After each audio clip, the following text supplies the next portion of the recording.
Let's do another practice problem. Suppose you want to draw a card from a deck of cards. You draw the first card. There was 52 cards. You draw one card. You don't take a look at the card. You put it aside.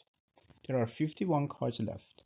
You draw another card from the deck of cards, and this is the probability that you're looking for. What is the probability that the second card is an ace, not knowing what was the first card? Okay, so this is an interesting, very interesting and uh, rather challenging problem to solve, and it's probably going to blow your mind when you see the outcome. All right, so please pause, work on the problem, and then come back to see the solution. I'm going to give you a hint. You need to use the law of total probability, the conditional version, and you need to break down the sample space in using the outcome of the first card, whether it was an ace or whether it was not an ace. Use this to break down the sample space and then solve the problem. And after that, come back to see the solution.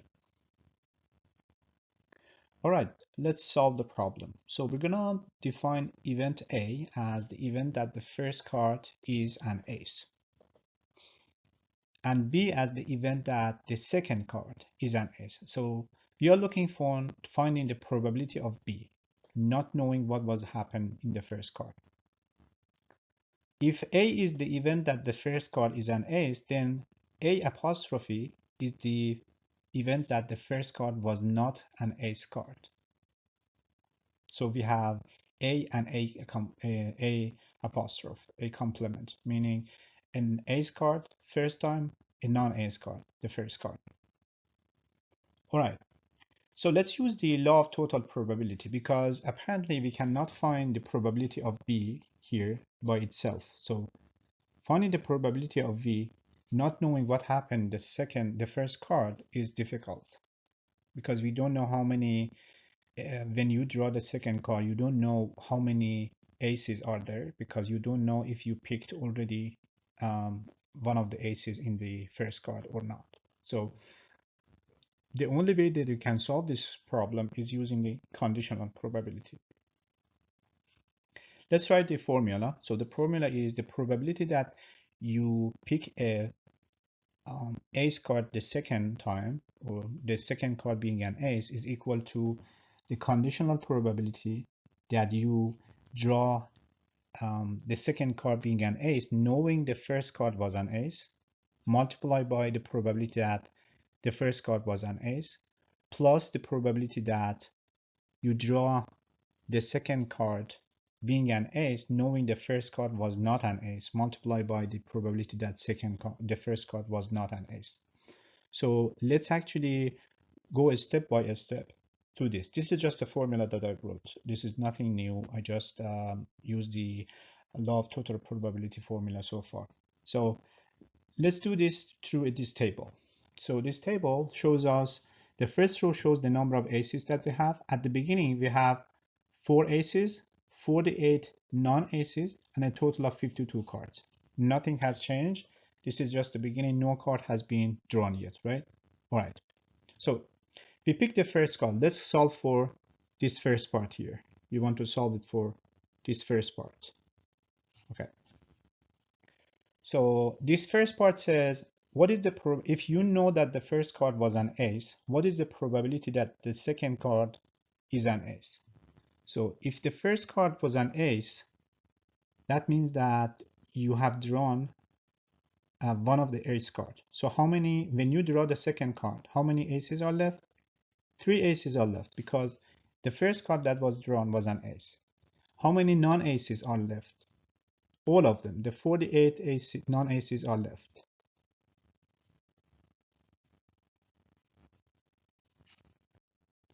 How many cards do we have?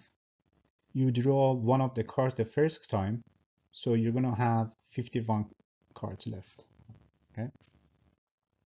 All right, so 51 cards left, 3 of the aces left, and none of the non-aces were picked, so 48 of them are left. Okay, so now that we draw the second card here, what is the probability that we draw an ace? Meaning, what is the probability of B given A? So that would be 3 ace card out of 51. 3 divided by 51, right? Okay, so let's write it here. 3 divided by 51. Now we need to multiply this probability by the probability that we draw an ace card in the first place. The first card picking an ace. How many aces do we have when we draw the first card? We have 4 aces. How many cards do we have? 52. So the probability for that would be 4 divided by 52. So this multiplied by 4 divided by 52. Now we need to move on for the second possibility, which is the possibility that the first card was not an ace. Okay, so let me get rid of these.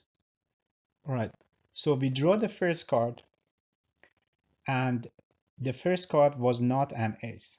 That means it was a non-ace card. So we draw one of the non-ace card. How many of them left? We draw one of them, so 47 of them are here now. And we didn't draw any ace card, so that means 4 of them, the 4 ace cards are left for us here. And we have a total of 51 cards when we draw the second card, right? Okay, so let's compute this. What is the probability that we draw an ace card when you draw the second card, knowing that the first card was not an ace? Okay, so that would be, we have 4 ace card left out of 51. So that would be 4 divided by 51, right? Okay, now we need to find the second part, which is the probability of the first card not being an ace. What is that probability? You draw a card the first time and it was not an ace. It means it was a non-ace card. Okay, how many non-ace cards do we have? 48. How many cards do we have? 52. So the probability of that would be 48 divided by 52. Let me get rid of the lines. All right, and this would be equal to 4 out of 52. If you solve for this, this is going to be equal to 4 out of 52, which if you simplify it, it would be actually 1 out of 13, right? Which is equal to about 0.0769. If you look closely, this is interesting because it shows that it was the second card that you draw. You didn't know what was the first card. The probability that the second card is an ace card is equal to the probability that you draw a card out of a full deck of cards. That probability would be 1 out of 13 again. So this means that it doesn't matter that you didn't know about the first card. It didn't really matter here. The probability that the second card was an ace is equal to the scenario that you have all the 52 cards, none of the cards have been drawn yet, and you picked actually a card, you select the card. What does probability be? It would be 4 out of 52, which is 1 out of 13, which is about 0.0769. This is really interesting. Let's work on a practice problem. A coin is tossed twice. Part A, give an example of a simple event. Part B, give an example of a joint event. Part C, what is the complement of heads on the first toss? Please pause, answer these questions, and then come back to see the solution. Right, let's see the solution. A simple event for this example, it would be, for example, getting heads on the first toss, or getting a tail for the first toss, getting a head for the second toss, getting a tail for the second toss. So here we have two variables. One variable is the outcome of the first toss. The second variable is the outcome of the second toss. A simple event is the outcome of a simple variable or a simple characteristic of one variable. So here it would be either the first coin, the first toss, or the second toss. B. Give an example of a joint event. Getting a tails on the first toss and a tails on the second toss. So a joint event is an event that it includes more than two or more than two variables or characteristics. So here we have to include both of the tossing. So a joint event, for example, would be a tails on the first toss and a tails on the second toss, or a tails on the first toss and a heads on the second toss, or a heads on the first toss and a heads on the second toss. So any combination of the output of the two tossing would be a joint event. Part C, what is the complement of a heads on the first toss? So if we don't get a heads on the first toss, we only need to focus on the first toss to find the complement. So if it's not a heads, then it's a tail. So getting a tails on the first toss, it would be a complement.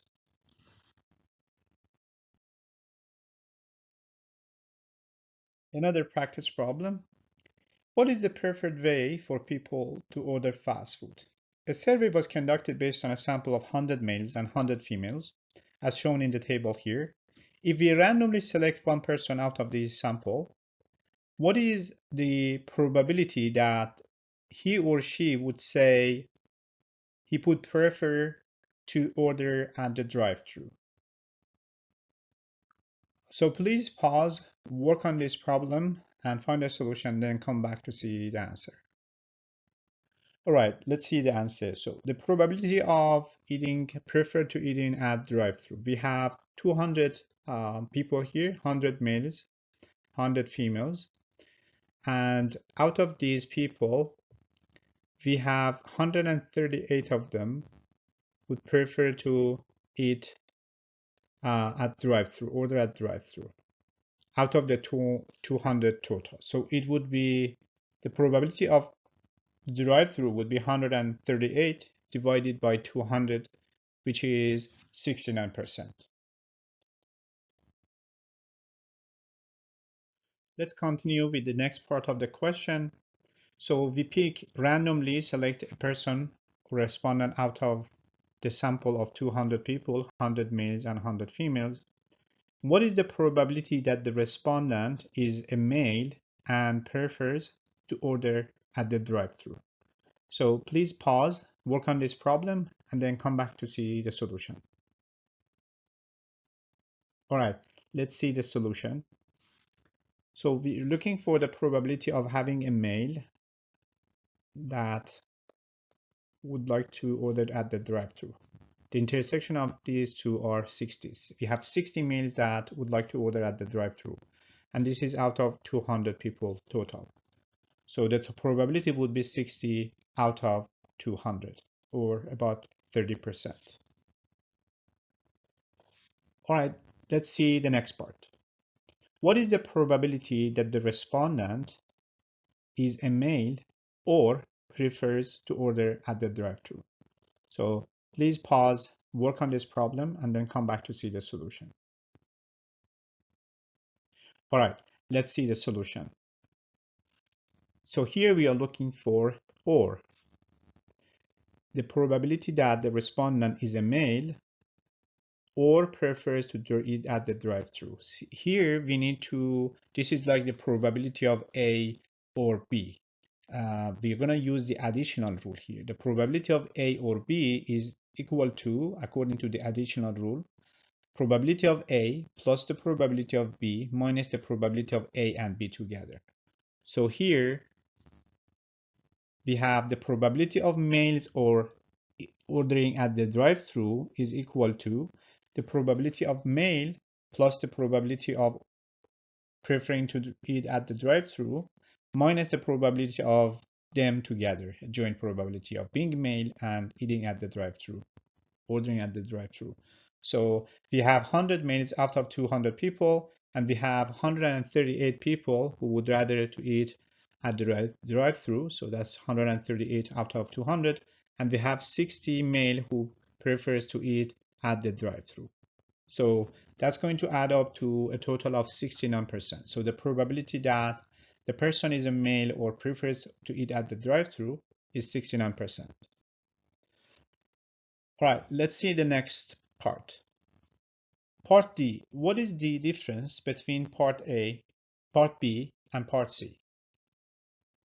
So please pause and work on the problem and come back to see the solution. All right, what is the difference here between Part B and Part C? Part B, we are looking for and a male that prefers to eat at the drive-through, and we have 60 people who are male and prefers to eat at the drive-through. In Part C, we have or, so we're looking for the probability that the person is a male or prefers to eat at the drive-through. So in this Part C, we also have females who prefers to eat at the drive-through. So we need to also count them. That's why the probability is different. Here we have 69% for Part C and we have 30% for Part B.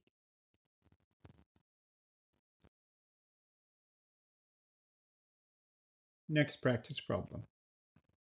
Consider the following contingency table. B and B complement in the column and A complement in the rows. Compute the following probabilities. Part A. Probability of A condition on B.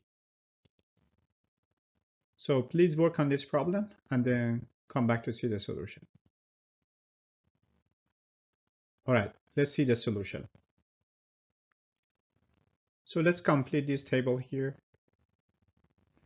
On the row, we have 10 plus 25, 35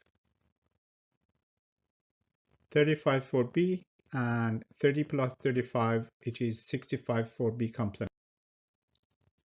And for the rows for A, we have 10 plus 30, which is 40 for A, and 25 plus 35, which is 60.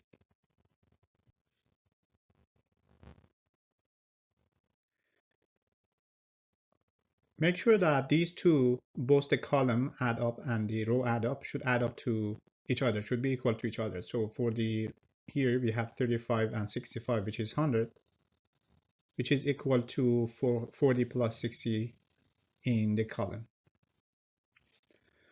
So the total possible ways that we have here, the sample size is 100.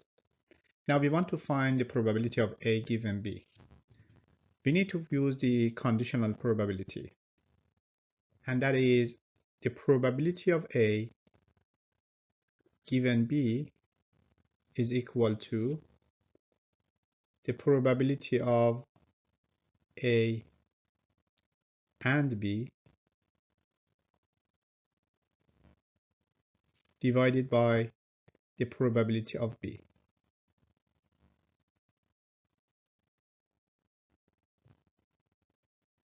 So the probability of A and B. A and B, we have 10. So the probability of A and B is 10 out of 100.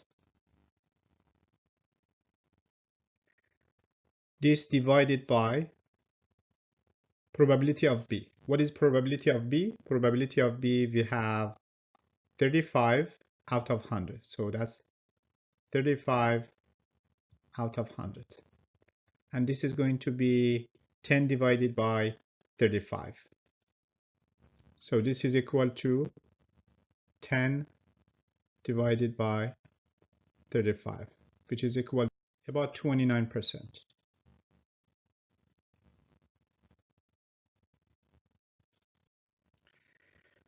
Okay, let's see the next part.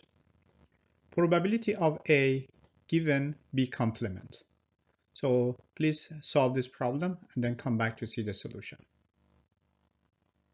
All right, let's solve the problem.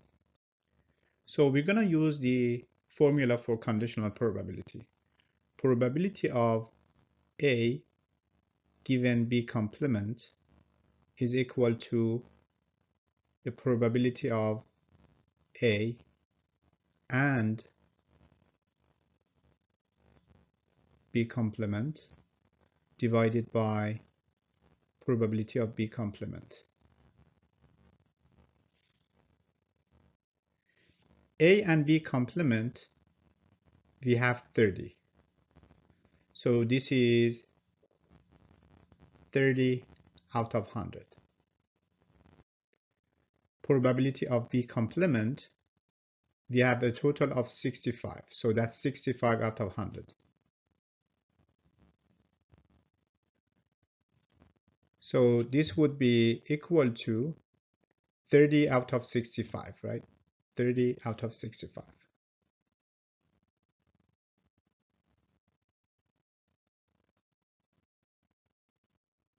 Which is about 46%. Right, let me get rid of these. Okay, let's see the next question. Part C, probability of A complement given B complement. So please pause, work on this problem, and then come back to see the solution.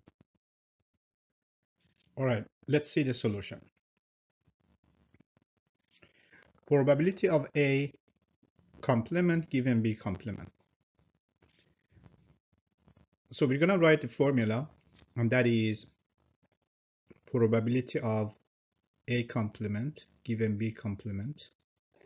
That's equal to the probability of A complement and B complement divided by the probability of B complement.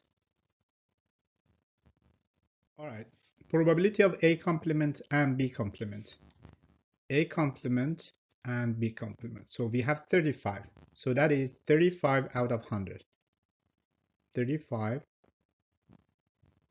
out of 100. Probability of B complement, a total of 65 for B complement. So that would be 65 out of 100. 65 out of 100. So that would be 35 divided by 65.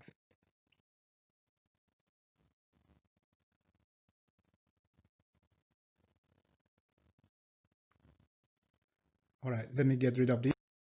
So these are all the solutions.